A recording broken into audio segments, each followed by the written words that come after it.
নমস্কার, নিউজ 18 ডিজিটালে এই মুহূর্তে আপনাদের সামনে আমি রয়েছি বিশ্বজিৎ এবং আমার সঙ্গে রয়েছেন এসএসসি 2016 চাকরি পাওয়া যে শিক্ষাকর্মী গ্রুপ ডি, তার চাকরি চলে গেছে 31শে আগস্ট লাস্ট। আমাদের 25-25 চলে গেছে চাকরি চলে গেছে এবং এখন এই মুহূর্তে তারা গতকাল আন্দোলনে এসেছিলেন সরকারের কাছে জানাতে সরকার যাতে তাদের সেই চাকরি ফিরিয়ে দেয়, যোগ্য হিসেবে তাদের চাকরি ফিরিয়ে দেয়। আমরা বিস্তারিত জানবো। তিনি উত্তরবঙ্গ থেকে এসেছেন। আপনার নাম এবং আপনার পরিচয়। আমার বাড়ি আলিপুরদুয়ার জেলায় প্রত্যন্ত কুমার গ্রামে আমার বাড়ি। আমি এসেছি মাননীয় শিক্ষামন্ত্রীর জেলা এই আলিপুরদুয়ার জেলা থেকে। আমার চাকরি গেছে সুপ্রিম কোর্টের নির্দেশ অনুযায়ী 2025-এর 31শে মার্চের পর থেকে। আর আমরা কোনো রকম বেতন পাচ্ছি না, কোথাও আমরা স্কুলেও যেতে পারছি না। এমন অবস্থায় সংসার চালানো নিয়ে তো খুবই সমস্যা। ব্যাংকের লোন আর বিগত 17 মাস থেকে আমাদের স্যালারি বন্ধ। মাননীয় মুখ্যমন্ত্রীর কাছে আমাদের করজোড়ে অনুরোধ যেন আমাদের ব্যাপারে একটু সদরদি হন এবং আমাদের নিচে একটু হবেন। এত দূর থেকে এসেছি, বন্ধুবান্ধবরা সহযোগিতা না করলে আজকে হয়তো আসতে পারতাম না, কিন্তু ভবিষ্যতে কতদিন এভাবে আসতে হবে তাও জানি না, আসতে পারবো কি না সেটাও বুঝতে পারছি না। বাড়িতে সংসার রয়েছে, বাড়িতে ফ্যামিলি রয়েছে, ছোটো বাচ্চা রয়েছে, তাকে ভালো করে পড়াশোনা করাতে পারবো সেটাও বুঝতে পারছি। কী করে সংসার চলছে, কীভাবে চলছে কী করে? এখন কোথাও কোনো দোকানে গিয়ে কাজ করছি বা কোথাও কিছু করছি, এভাবেই সংসার চালাচ্ছি। কোনো রকম খেয়ে না খেয়ে এভাবেই চলতে হচ্ছে। একটা তো স্বপ্ন ছিল স্কুলে। হ্যাঁ, স্কুলের স্বপ্ন ছিল যে স্কুলে একটা জায়গায় একটা সরকারি প্রতিষ্ঠানে কাজ করি, সেই স্বপ্ন চুরমার হয়ে গেছে ভেঙে। এখন সেই পূর্বতন সরকার, অপদার্থ পূর্বতন সরকার তো আমাদের জীবনটা নষ্ট করে দিয়ে গেছে, তছনছ করে দিয়েছে। এখন নতুন সরকারের কাছে আমাদের রিকোয়েস্ট, অনুরোধ আপনাদের মাধ্যমে করজোড়ে যেন আমাদের মাননীয় মুখ্যমন্ত্রী আমাদের যে প্রতিশ্রুতি দিয়েছিলেন আশা করি সেটা রাখবেন। কি বলেছিলেন? তিনি বলেছিলেন যে যোগ্য যারা কর্মচারী রয়েছে, শিক্ষক শিক্ষাকর্মী, তাদেরকে আমরা 1 মাসের মধ্যে ফেরাবো। তারপরেও আজ 3 মাস অতিক্রান্ত, এখনো পর্যন্ত কোনো রকম বিবৃতি মাননীয় মুখ্যমন্ত্রীর কাছ থেকে আমরা পাইনি। তাও আপনাদের মাধ্যমেই এখন করজোড়ে অনুরোধ ওনার কাছে। আমরা তো সরাসরি যেতে পারবো না, সেই ক্ষমতাও নেই বা সেই পদ্ধতিও আমাদের জানা নেই। আর কয়দিন আসবো? এত দূর থেকে 700 কিলোমিটার অতিক্রম করে আসতে হয়। অতএব আপনাদের কাছে, সাংবাদিক বন্ধু, আপনাদের কাছে অনুরোধ, আপনারা আমাদের এই দুঃখ দুর্দশার দিনগুলি যদি আপনারা একটু মাননীয় মুখ্যমন্ত্রীর কাছে তুলে ধরেন খুবই উপকৃত হবে। গতকালের যে অভিজ্ঞতা কি বলবেন? খুবই বাজে অভিজ্ঞতা। প্রথমে তো এই ধর্মতলা মোড়, সেটাকে সম্ভবত ডরিনা ক্রসিং বলে, সেই পর্যন্ত তো মাননীয় পুলিশ আমাদের যথেষ্ট সহযোগিতা করেছে। ভেবেছিলাম হয়তো যে আগের পুলিশ আর এখনের পুলিশ দিন রাত তফাৎ হবে, কিন্তু শেষ অবধি দেখতে পেলাম, আমি একদম পেছনে ছিলাম, সামনে জায়গা পাইনি।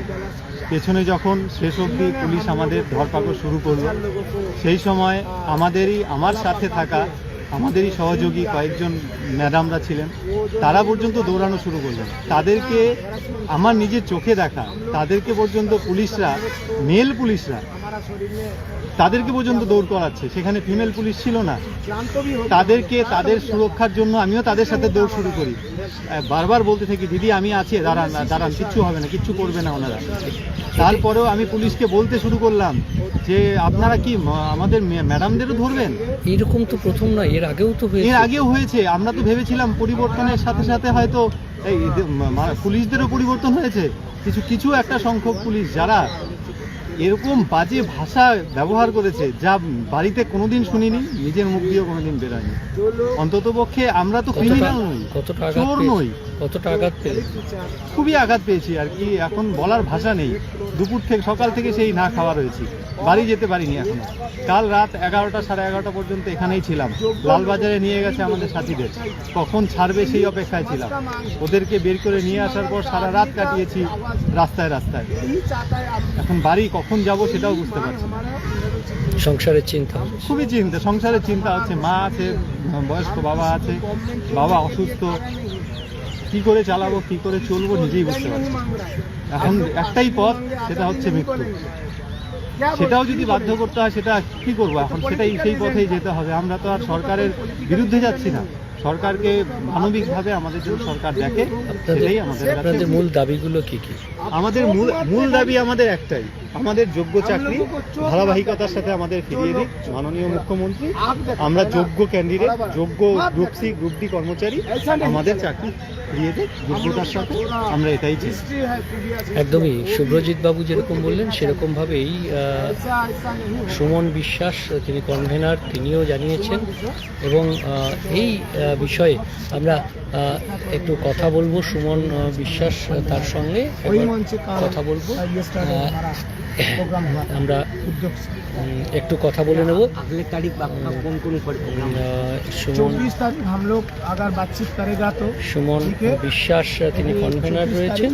2016 এসএসসির যারা রয়েছেন তারা ভবিষ্যতে এই গতকালের আন্দোলনের পর এবার কি তাদের ভূমিকা হয় সেই সম্পর্কে তারা জানব। সেই বিষয়ে এই বিষয়ে একটু মন্তব্য জেনে নেব, আমরা কথা বলে নেব তার সঙ্গে যে এ মাসেই আবার বড় আন্দোলনের পথে আবার আমরা গতকাল দেখেছি যে শিয়ালদা থেকে ডরিনা ক্রসিং পর্যন্ত তারা এসেছেন এবং সেখানে পুলিশের অত্যাচার, এই সমস্ত বিষয় আমরা একটু কথা বলে নেব। নিউজ 18 লাইভে আছি। যে এই যে আন্দোলনের কথা বললেন, গতকাল একটা আন্দোলন আপনাদের দেখেছেন যে এই সরকারের আমলেও আপনারা রাস্তায় নেমেছেন, কিন্তু এ মাসে আর কি প্রস্তুতি নিচ্ছেন আপনারা? আমাদের তো ঝড় বাদলে শরীরের অবস্থাও দিচ্ছে, আমাদের তো রাস্তায় বেরোনোর কোনো ইচ্ছাই নেই। আমরা কালকে এসেছি যে শেষ পর্যন্ত ঠিক আছে, মাননীয় মুখ্যমন্ত্রী যদি আমাদের সাথে আলোচনায় বসে সমস্যার সমাধান হয় তাহলে আমরা সমাধান করে বাড়ি চলে যাব। বা মাননীয় মুখ্যমন্ত্রী একটা বার্তা দিতে পারতেন, ভাই আমি ব্যস্ত আছি, আপনাদের সাথে 5 দিন পরে কথা বলব। বা তার প্রতিনিধি পাঠাতে পারতেন, ভাই আমরা এই প্রতিনিধি পাঠালাম, আপনাদের সাথে 10 দিন পরে কথা বলছি। সেটা তো কালকে তো আমরা সেটা দেখলাম। এখন আপনারা 12 তারিখ কি বিষয়টা কিছুই করলেন না, উল্টে 1 মাসে চাকরি ফেরানোর প্রতিশ্রুতি দিয়ে 3 মাসের মাথায় গ্রেপ্তার করালেন। আগামী 12ই আগস্ট বিধানসভায় বিশেষ অধিবেশন আছে। মাননীয় মুখ্যমন্ত্রী বা আপনারা সচিবালয় সূত্রে জেনে নেবেন, আমাদের কাছে তথ্য চলে এসেছে। মাননীয় মুখ্যমন্ত্রী যে প্রতিশ্রুতি দিয়েছিলেন যে ওএমআরের ভিত্তিতে যোগ্যদের সার্টিফাইড তালিকা নিয়ে তিনি বিধানসভায় বিল আনবেন, সেই তালিকা সুপ্রিম কোর্টে যাক, সুপ্রিম কোর্ট প্রত্যেকটা যোগ্যজনের চাকরি দেবে। সুপ্রিম কোর্টে গেলে অন্তত সরকারের সদিচ্ছার প্রমাণ পাওয়া যাবে। আমরা তো বুঝতে পারবো যে আমার সরকার আমাদের জন্য অনেক চেষ্টা করেছে। আগের সরকার তো কিছুই করে না, ওএমআরও প্রকাশ করেনি, ওএমআর মানতেও চায়নি। এই সরকার তো ওএমআর যে সঠিক বলে মান্যতা দিয়ে প্রচারও করেছে, প্রকাশও করেছে, শিক্ষাকর্মীদেরটাও প্রকাশ করবে। সুতরাং এই কাজগুলো সরকার যদি করে তাহলে সরকারের মঙ্গল। আমি আপনাদের কথা দিতে পারি, রাজ্যের প্রত্যেকটা জেলায় এই শুভেন্দু অধিকারীর ডাঙ্কা বাজাবো যে শুভেন্দু অধিকারী পশ্চিমবাংলার দেবতা, পশ্চিমবাংলার ভগবান, চাকরিহারাদের ভগবান অন্তত আমি বলছি। কিন্তু প্রতিশ্রুতি দিয়ে স্বপ্নের সাগরে ভাসিয়ে যদি আপনি মমতা বন্দ্যোপাধ্যায়ের মতো পুলিশ প্রশাসনকে দিয়ে হেনস্থা করার চেষ্টা করেন, সেটা ভুলই হবে। গতকাল ভুল হয়েছে, আমি তো বলতে পারি না মাননীয় মুখ্যমন্ত্রী পুলিশ মন্ত্রী হিসাবে এই বিষয়ের জন্য ক্ষমা চাক, আমি তো বলতে পারি না। আমি মুখ্যমন্ত্রীকে অনুরোধ করব, এই কাজটা অন্যায় হয়েছে, একটু ভাবতে হতো। আগস্টে কি ফের আন্দোলনের পথে? আমরা বলছি 12 তারিখ দেখব। আমরা আজকের থেকে আগামী 1 সপ্তাহ 10 দিন দেখব, অপেক্ষা করব মাননীয় মুখ্যমন্ত্রী আমাদের ডাকেন কিনা। অন্যথায় আপনারা আবার দেখবেন ক্ষুদ্র আমরা তুচ্ছ নই, জানি আমরা ভাবি বনস্পতি, বৃষ্টির মাটির রসে পাই আমরা সবাই তারই তো সম্মতি।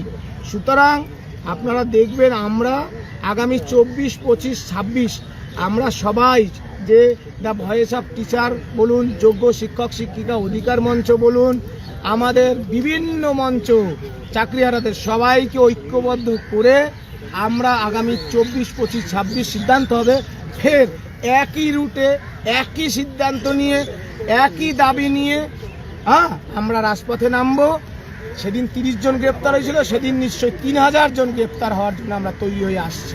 একদমই, অর্থাৎ ভবিষ্যতে আরও একটু বেশি অর্থাৎ আরও জোরদার আন্দোলনের পথ তৈরি করছে যোগ্য শিক্ষক মঞ্চ, এবং সেখানেই সুমন বিশ্বাস আজ সাংবাদিক সম্মেলনে শহীদ মিনারে স্পষ্ট জানিয়ে দিলেন 12ই আগস্ট যে বিধানসভার অধিবেশনের বিল আসছে, সেই বিলের প্রতি তাদের নজর থাকবে। সেখানে এই ধরনের সুপ্রিম কোর্টে যাওয়ার কোনো রাস্তা তৈরি হয় কিনা, কোনো বিল আসে কিনা এই চাকরিহারাদের, যোগ্য শিক্ষকদের জন্য। অন্যথায় যে পথে গতকাল আমরা অর্থাৎ যোগ্য শিক্ষক মঞ্চ যারা আন্দোলন করেছিলেন, সেই পথেই তারা আবার কলকাতার রাস্তায় নামবেন। 24 থেকে 26শে আগস্ট কলকাতার রাজপথ আবার অবরুদ্ধ করে আন্দোলনের পথে, কলকাতার রাজপথে রাজ্যের শিক্ষকেরা তারা আসবেন। এবং এই যে বিষয়, অর্থাৎ তাদের যে দাবি রয়েছে, মূল দাবি যোগ্য শিক্ষকদের চাকরি ফেরানো, বাকি আরও বেশ কিছু দাবি রয়েছে, এবং সেই দাবিসহ তাদের এই আন্দোলন কর্মসূচি আগস্টেই আবার আন্দোলনের পথে যাচ্ছেন যোগ্য শিক্ষকদের মঞ্চ। আমি বিশ্বজিৎ ছিলাম, আপনারা দেখছেন নিউজ 18 ডিজিটাল, সব খবর সঠিকভাবে সবার আগে। ধন্যবাদ।